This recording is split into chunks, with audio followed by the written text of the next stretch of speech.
ঝাল সুজি বা নোনতা সুজি বানানোটা ভীষণ সহজ, খেতেও অসম্ভব সুন্দর হয়। ছোট থেকে বড় সবাই ভীষণ ভালোবাসে খেতে। বাচ্চাদের টিফিনে যদি এই সুজিটা বানিয়ে দেওয়া হয় তাহলে টিফিন আর ঘুরে বাড়িতে আসবে না। কিভাবে এই নোনতা সুজি ঝরঝরে বানিয়ে ফেলতে পারবেন সেটাই আপনাদের করে দেখাবো। প্রথমে কড়াইতে সুজি দিয়ে শুকনো খোলায় হালকা সুজিটা ভেজে তুলে রেখেছি। তারপর কড়াইতে অল্প তেল দিয়ে কিছু চীনাবাদাম দিয়ে ভেজে তুলে নিয়েছি।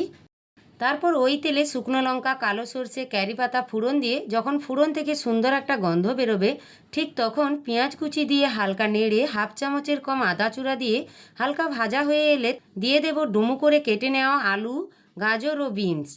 এবার সবজিগুলো একবার নাড়াচাড়া করে দিয়ে স্বাদ মতো লবণ, একদম এক চিমটে দেব হলুদ।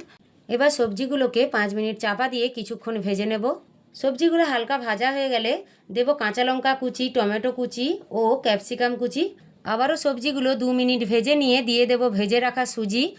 ভেজে রাখা সুজিটা দিয়ে কিছুক্ষণ নাড়াচাড়া করে দিয়ে দেব 2 চামচ চিনি। স্বাদের জন্য চিনিটা দিলে একটু মিষ্টি মিষ্টি লাগবে।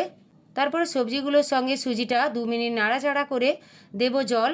একবারে জল দিতে যাবেন না, একবারে জল দিলে জলের পরিমাণ বেশি হয়ে যাবে। প্রথমে অল্প জল দিয়ে কিছুক্ষণ নাড়াচাড়া করে আবার প্রয়োজন হলে জলটা দিতে পারেন। আবারও দেখুন কিছুটা জল দিয়ে দেব।